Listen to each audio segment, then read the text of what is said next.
We're going to receive a presentation on the Peninsula Corridor Joint Powers Board Caltrain Electrification Project, and Jill Gibson will present. Jill? Good evening, Mayor, Vice Mayor, members of council. Thanks for having us. Again, my name is Jill Gibson. I'm a principal planner with Caltrain, and tonight we're going to give you an update on our electrification project and in anticipation of an agreement that hopefully will be before you in a couple of weeks. So with that, I wanted to give a quick overview. I'm sure most folks are very familiar with Caltrain, but this is a good system map to kind of remind us the extent of the Caltrain corridor. So Caltrain operates from San Francisco down to San Jose and all the way to Gilroy. We own approximately 51 miles of the right-of-way just south of San Jose, and Union Pacific owns the tracks south of Tamian. Union Pacific, of course, operates over the Caltrain corridor.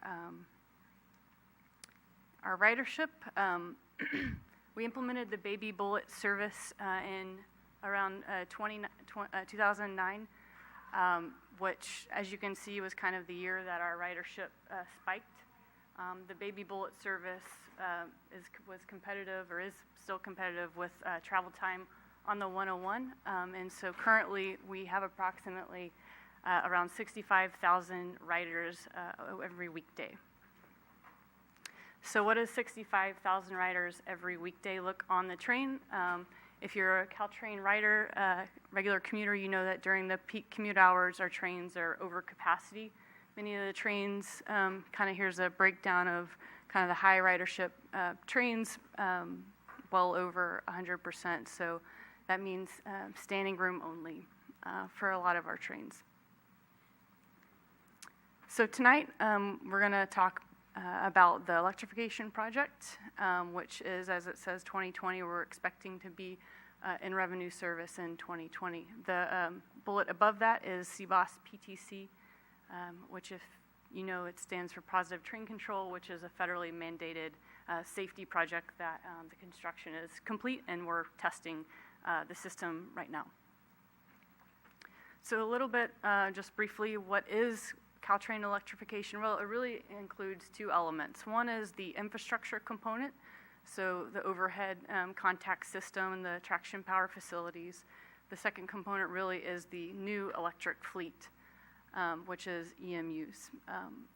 Our project will convert about approximately 75% of our fleet to the electric trains. The remaining 25% will be diesel trains until those diesel trains end their useful life, which then will convert to hopefully all electric. The service will remain at 79 miles an hour. It'll allow us to increase the trains per peak hour. We'll have 6 trains per hour per direction. Currently there's 5. This will also allow us operational flexibility to either have more station stops within the same amount of travel time, or reduce the travel time with the same station stops. And I'll get into a little bit of that in the next slide. It'll also restore service to Atherton, weekday service, and Broadway. And I already mentioned the mixed fleet service for the interim period until we are fully electric. And then finally, we'll have continued tenant diesel service down south. Amtrak and ACE operate on the Caltrain corridor until they veer off just north of Santa Clara, and that will continue with electrification. So what are the benefits? Well, electrification will reduce GHG. It will reduce congestion by hopefully getting more folks to ride the train and off our roads. The engines will be quieter, so we'll have noise reduction, cleaner air, again, hopefully more ridership, and as I mentioned, the electric trains will be faster, and potentially we could provide more frequent or more station stops. So again, today we have 5 trains in each direction per peak hour, and we'll go to 6 with this electric fleet. And as I mentioned, as an example, currently you can see under the today column, the Baby Bullet service 5 to 6 stops is about 60 minutes.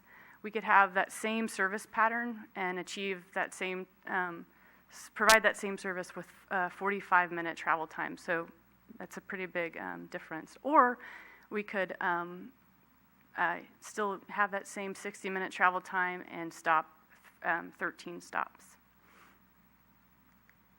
So what does this mean for the city of San Bruno? What will it look like? Well, all of the good news is that all of the infrastructure is within the Caltrain right-of-way.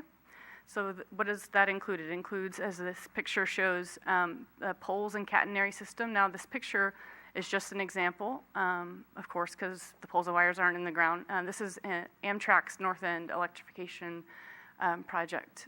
Also within the city of San Bruno, there'll be potential staging area, again, all within Caltrain's right-of-way. And there'll be construction coordination, of course, with city staff. And what would that look like? Well, it would look like providing design review over our design plans, and also reviewing our haul routes and potential traffic control permits. All go through the city. And in addition, there is one at-grade crossing, which you are probably very well aware. And in order to string the wires, we'll go through the city's traffic control permit process, and we would need to temporarily do a night closure of that street to string the wires. So as I mentioned, hopefully before you in 2 weeks will be the San Bruno City Agreement. And what is this? Really, it just defines the roles and responsibility between Caltrain and our city partners. And it provides reimbursement for staff time, for city time, to review our plans and provide comments, as well as issuing the permits. And this will allow an early design review process. So this is kind of outside the standard city permit process. We're going to come to you early on and show you our plans.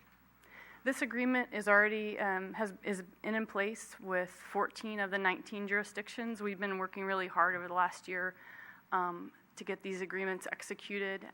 The Federal Transit Administration expects this agreement from our city partners to issue the full funding grant agreement, which is approximately $680 million that the federal government is giving for this electrification project. We're hoping that FFGA is given to us at the end of this year. So that's the importance of the agreement for Caltrain and for the project. So this is a pretty high-level schedule. As you can see, we issued a limited notice to proceed in September. We're anticipating issuing the full notice to proceed in the spring.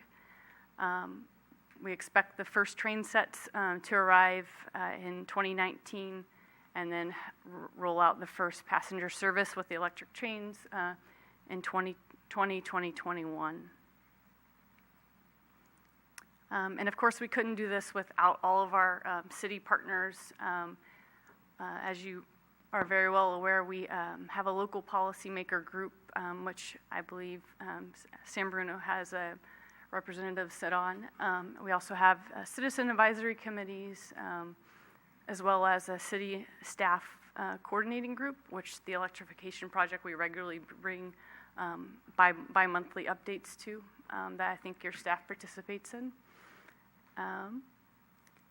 And with that, I'd be happy to answer any questions you guys may have. So I know you showed it up there, but tell us again the schedule for this whole electrification operation. Yep. So there's the schedule, and we anticipate construction beginning mid-2017. But it's crucial that this agreement is in place before that, because we have some early work we would like to do with the city, and this would provide kind of an agreement in place to reimburse the staff time needed to provide comments on those plans. Okay. It's been a long time in coming. Any questions of Jill here? Anyone? Sure. Marty? Have you, do you have a contract already awarded, or is that? We do. I'd like to introduce Lynn. He's our project engineer, and he'd love to tell you about the contractor. Sure. Sure. And to answer your question, yes, we do have a contractor selected and on board. The contractor is Balfour Beatty. We issued a limited notice to proceed for them to be able to start some of the early design work, which is expected to carry us really through between now and the spring timeframe for when we start some of the work out in terms of breaking ground out in the field. And starting the work in San Bruno in the spring? No. So the way the schedule is laid out, they're going to start in a couple different locations along the right-of-way.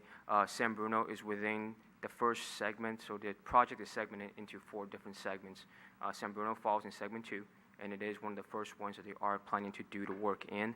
The specific details, the dates, when they're supposed to start the work is still being looked at. Sure. They have not submitted their baseline schedule to Caltrain yet. We're expecting that in the next couple months or so from the contractors. Once we do, that's certainly information we'll take back to the city for coordination with the city staff. But as far as rough time frames concerned, I think Joe alluded to it earlier, sometime in mid-2017, we're expecting to see them probably in this general vicinity to start that first pass of the work. Are you anticipating primarily the work during day hours, or there's going to be some night work, but is it primarily during the day? So a big chunk of the work will certainly be happening actually at nighttime in order to keep the revenue service going. There will be a mixture of daytime and nighttime work. Okay. From a contractor efficiency standpoint, I know they're planning a lot of nighttime work just so they can get in and move away from the area as quickly as they can. One of the differences for the project is, as opposed to a typical station or a grade separation project, it is a very linear project where they do not stay in one single location for an extended period of time. They will essentially do the work, move on to the next location, and keep moving linearly along the right-of-way. Now, that means they will come back for a couple of different passes. The anticipated sequences, they'll come in, do the foundations for the first pass, come back, and set the poles and wires in the second pass. So it may take a couple of different passes, but they're not expected to be in one location for an over extended period of time. Thank you. Good. Anything else? Well, thank you very much for your presentation, both of you. Thank you. Great.